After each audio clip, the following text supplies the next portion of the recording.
자, 안녕하세요 여러분들. 재무주치의 닥터 이재무입니다. 댓글 보니까 여러분들 연금보험, 비과세 연금보험, 그리고 연금저축보험, 그리고 연금펀드, 연금신탁 뭐 이런 거에 대해서 여러분들이 뭐 사업비나 수수료 같은 걸로 이야기를 많이 하시기 때문에 오늘 그 내용들을 좀 비교해서 어떤 게 먼저 준비해야 되고 어떤 걸 나중에 준비해야 되는지 이런 이야기들을 오늘 나눠보도록 하겠습니다. 자, 여러분들 연금에 대해서 궁금하시다면요, 좋아요와 구독하기 그리고 댓글까지 많이 달아주세요. 3초 드릴게요.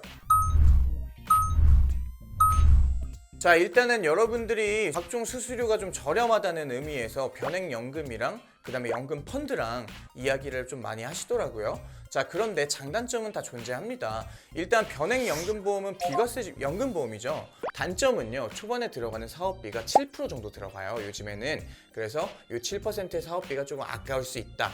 자, 연금펀드는요, 초기에 들어가는 어떤 사업비 같은 게 존재하는 게 아니고 여기는 증권사나 자산운용사에서 운용을 하기 때문에 여기는 펀드 운용 수수료들이 들어갑니다. 그래서 수수료 면에서는 연금펀드가 좀 저렴하다라고 이야기를 할 수도 있고요. 그리고 여러분들이 연말정산할 때 세액공제 혜택도 받으실 수가 있습니다. 그런 면에서는 초기에 들어가는 어떤 이점은 연금 펀드나 아니면 연금저축보험이 훨씬 더 좋다라고 여러분들께 말씀을 드릴 수가 있을 것 같습니다. 자, 그러면 비과세 연금보험은 그러면 좋지 않은 거 아닌가요? 이런 이야기들을 하시거든요. 자, 그런데 비과세 연금보험은요, 단점이 있는 반면에 장점도 있습니다. 세액공제 같은 거는 해주지 않습니다. 하지만 이제 중도에 인출할 수 있는 기능들이 있어요. 그래서 내가 돈을 막 납입을 하시다가 우리 인생이 어떻게 될지 모르잖아요. 근데 연금펀드나 연금저축보험 운용하시는 분들이 세제 적격 상품이어갖고 세액공제를 받기 위해서 많이 가입들 하셨는데 이거 중간에 운용하시다가요, 나중에 돈 필요해서 이거 깨는 경우가 있어요. 그런 경우에 여러분들 어떻게 되는 줄 아세요? 16.5%의 가산세를 내고 이거를 해지해야 됩니다. 즉, 세액공제를 받았던 금액보다 훨씬 더 큰 금액이 소대로 남게 되는 거죠. 자, 그런데 이 비과세 연금보험은요, 5년 이상 납입을 하고요, 10년이 지나면 비과세 혜택이 적용이 됩니다. 그래서 중도에 여러분들이 중도 인출을 한다거나 아니면 중간에 보험을 해지해도요, 여러분들이 받은 이자나 아니면 여러분들이 여태까지 뭐 세액공제를 받은 게 없기 때문에 사실 전액, 지금 현재 가치로 있는 내 해지환급 전부 다 수령할 수도 있습니다. 자, 이 비과세 연금보험은요, 또 한 가지 장점은요, 펀드에 투자해서 수익을 내는 건 연금펀드와 똑같죠. 자, 그런데 얘는 또 복리로 돌아간다는 이야기입니다. 그래서 초반에 떼는 어떤 수수료들은 많지만 사실 뒤로 갈수록 훨씬 더 많은 혜택을 볼 수 있는 게 이 비과세 연금보험이다라고 말씀을 드릴 수가 있고요. 초반에 좀 혜택을 보고 뒤로 가가지고 뱉어내겠다 싶으면은 연금펀드나 연금저축보험이 조금 더 유리할 수 있으세요. 근데 그거는 어떤 사람의 환경에 따라서 조금 다른 것 같아요. 근데 우리가 처음에 연금을 시작할 때는 비과세 연금보험을 먼저 시작을 해야 되는 게 맞는 것 같습니다. 왜냐면 결국에 연금이라는 거는 10년, 20년, 30년 뒤에 내가 연금을 수령하기 위해서 드는 상품이잖아요. 그런데 내가 중간에 돈이 필요하면 조금 인출도 할 수 있고 투자 수익률 플러스 복리로 돌아간다고 하면 사실 여기에 대한 수익률도 사업비가 빠지는 기간 동안은 조금 수익률이 좀 저조하다 싶을지 몰라도 뒤로 갈수록 수익이 있다만해지거든요. 그래서 이러한 부분들은 연금보험이 훨씬 더 유리하다라고 판단을 해요.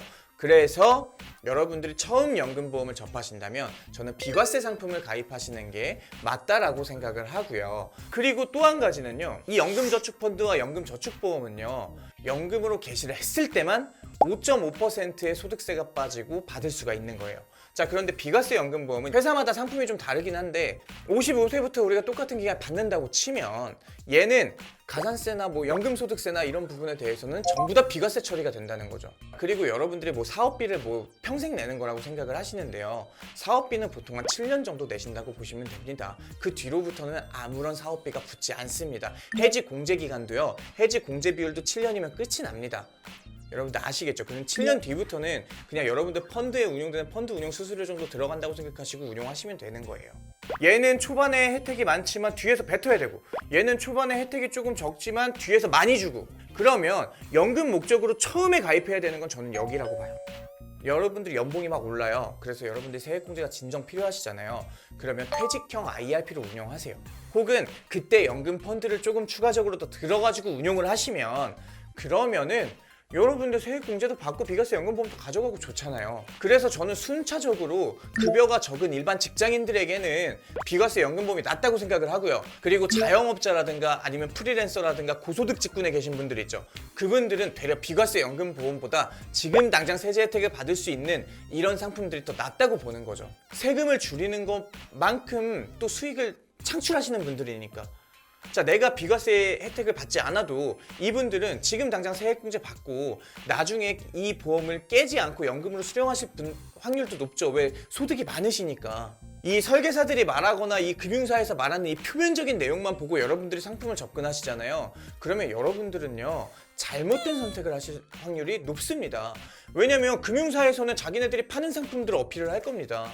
이게 좋다 저게 좋다 이거만 얘기하면, 그러면 굳이 비과세 상품 왜 팝니까? 이게 더 좋다고 하면. 그럼 비과세 상품 안 말고 여기 또 세제 적격으로 만들어서 팔면 되죠. 그런데 왜 안 만들겠습니까? 장점과 단점이 존재하기 때문에 그걸 고르는 거는 고객들 몫인 거예요. 뭐 연금 저축 펀드가 좋다, 연금 저축 보험이 좋다, 비과세 연금 보험이 좋다, 대체 머리 막 쥐날 것 같잖아요. 그래서 오늘 그냥 닥터이 재무가 정리를 해드렸습니다. 여러분들 현명한 연금 선택하시길 바라면서 오늘 방송 마무리하도록 할게요. 여러분들 안녕.